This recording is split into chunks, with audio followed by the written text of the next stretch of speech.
Hello and welcome to AEF TV in association with Engerati. I'm joined now by Dozie Okpalaobieri, who is the advisor for energy, Ministry of Finance, Nigeria. Welcome. Thank you. Thanks for making the time to be here. I You're know welcome. you've got a busy schedule, and one of the things, diving straight in, that I kind of wanted to talk about with you is a little bit about we've had a lot of people talk about from their own point of view about, okay, I'm a private equity fund, I need to see this about finance, I'm the European bank, I need to see this about finance. But what I'd like to explore with you on a more hypothetical top level is, what do you see is the sort of optimal role of all the different financial actors that needs to be put in place in order to create an environment for power investment, within a framework? So, a good question. As you would know, I mean, I can be a bit Africa specific in the sense that there's a deficit of power. A lot of governments, particularly at this period where you have very low oil pricing, because a number of resource-rich countries, low oil pricing, there's not enough funds to fund the amount of power needed to fill the gap that exists today. So you need external financing, private equity firms, banks, multilateral agencies, and DFIs. They all come together to offer different sorts of packages. Now, what are the roles of the different players in the finance sector? I mean, take a player like IFC, for example. I mean, they typically would come in, we always argue that they need to come in into investments or into projects where most banks or regular banks would not want to come into it. So they come in with that halo effect and encourage the others to come. Country-wise, countries need to have institutions that first of all allow these investors to engage. So that's one step. Secondly, an investor goes into a country because, yes, there's a deficit, we want to help you add power to your grid, but we also want a return. We have shareholders who require a return. And if it's a country, and most of these countries, frankly, don't have as much of a track record. And maybe in Africa, South Africa has a little bit of going to the market and whatnot, but most don't have a track record. So you start to get companies or financiers asking for credit enhancements, for example, protections, for example, like the partial risk guarantee that the World Bank offers. So you could count the World Bank as one player. I've mentioned the IFC. IFC typically comes in on an equity basis, depending on how well they see the project. Sometimes they put in debt.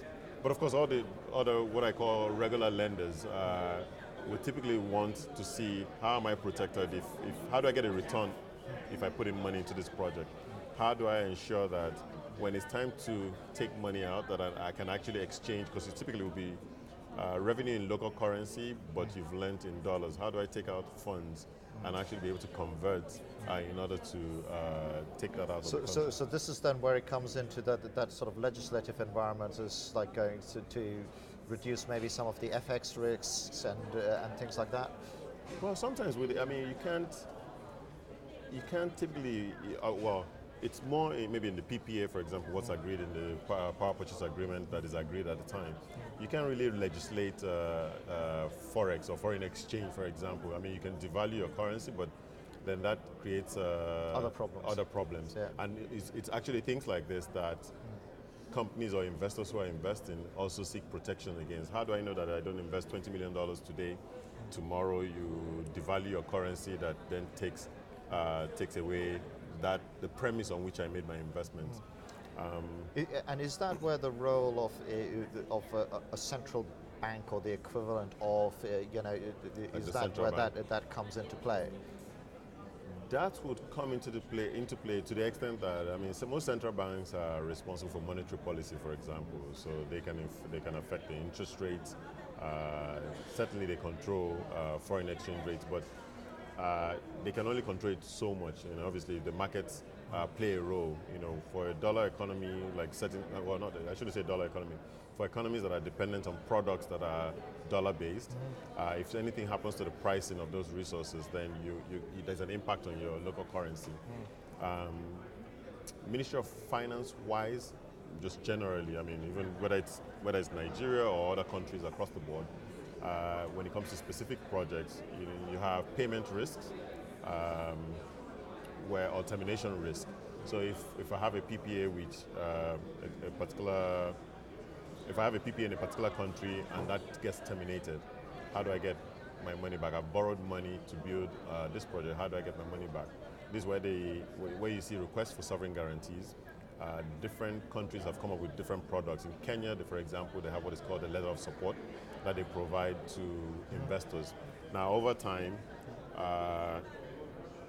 investors have gotten used to this letter of support, so they've created a track record of doing things in a particular way, and that has continued on.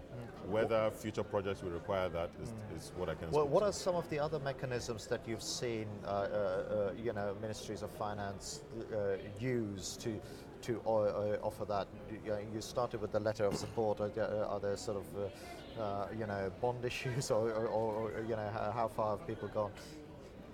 Bond issues, well, okay, so I'll give you an example in Nigeria where instead of an actual sovereign guarantee, we have what is called a put-call option agreement, right, which essentially, the gist of it is, if the PPA gets terminated, we'll buy back the plant, and there are certain conditions set out in place, just to make sure that the lenders are getting paid, and depending on where the default lies, the equity gets either paid back or they get wiped out if it's a seller or a buyer default.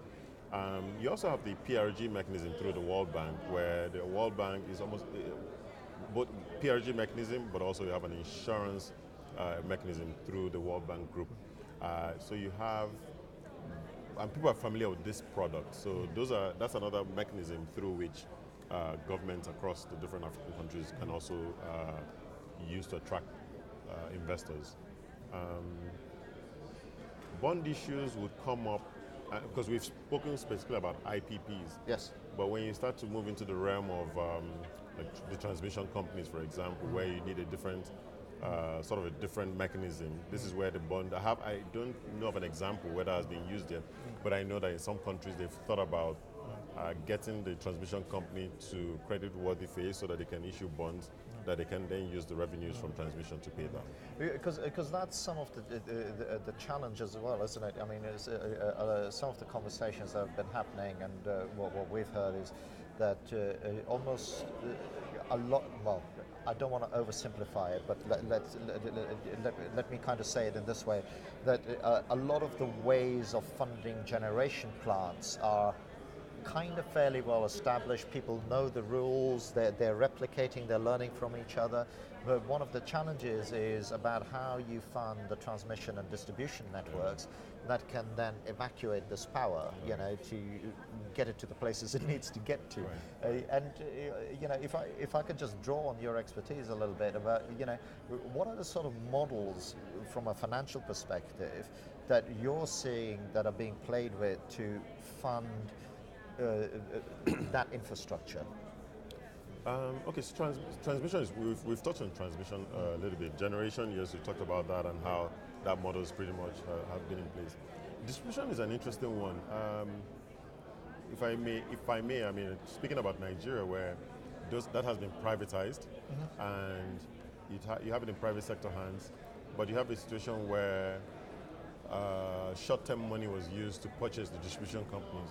So maybe one avenue or one way is to figure out how to avail the distribution companies of longer-term monies, so that, because these distribution companies require a number of investments over time.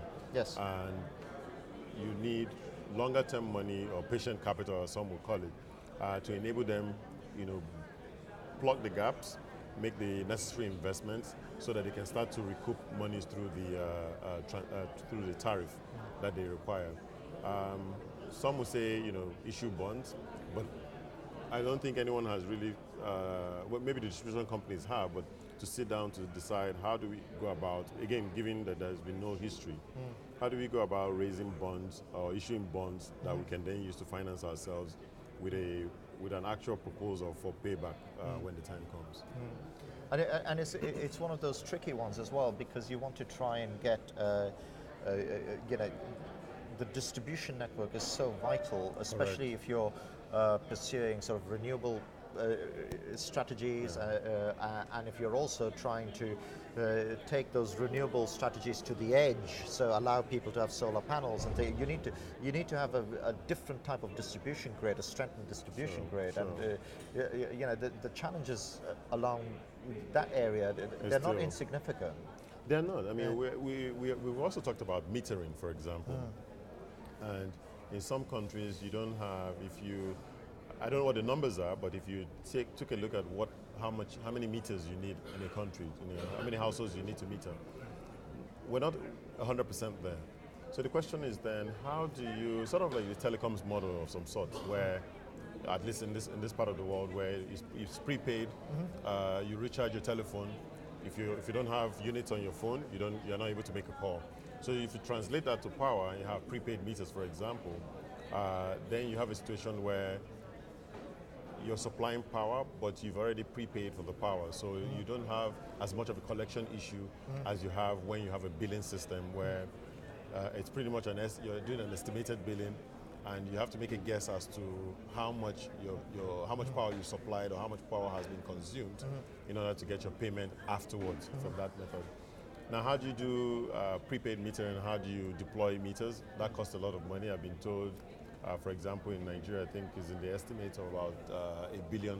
It's not an insignificant amount of money, yeah. But then it becomes sort of a catch-22 situation where if you don't put in the meters, you don't get your collections. You don't get increased collections. Or you can't necessarily innovate on the way collections can be made, through mobile phone bills and so on and things like that. Exactly. So the question is, how does the government? I mean, a lot of countries don't want to hear the word subsidies anymore, and I can quite frankly understand why. But how do you incentivize these companies that supply meters, or the discos themselves, the distribution companies, to allow them to deploy these meters? I mean, it's going to be a combination of two things, frankly, talking about stakeholders. It requires the regulatory body to enforce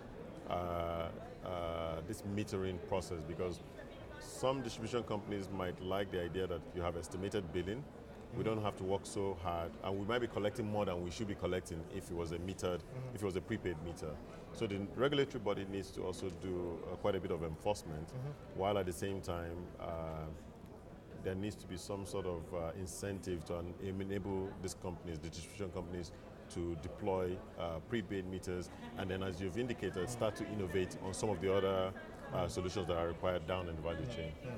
And could one of the models be where you allow someone to operate a distribution network and say, listen, if you can cut our losses or increase our billing transparency to this point, we will let you keep a higher percentage of the tariff or whatever, so they're incentivized to deliver that efficiency, so that they can maybe build this equation. And I know I'm oversimplifying it, but they say, right, okay, well, if we can have a phased meter rollout, we know that each place that we put it in, there's a potential uptick in our revenues, so we can then, or whatever the accounting word is, amortize it or depreciate it or whatever it is over 5 years and so on.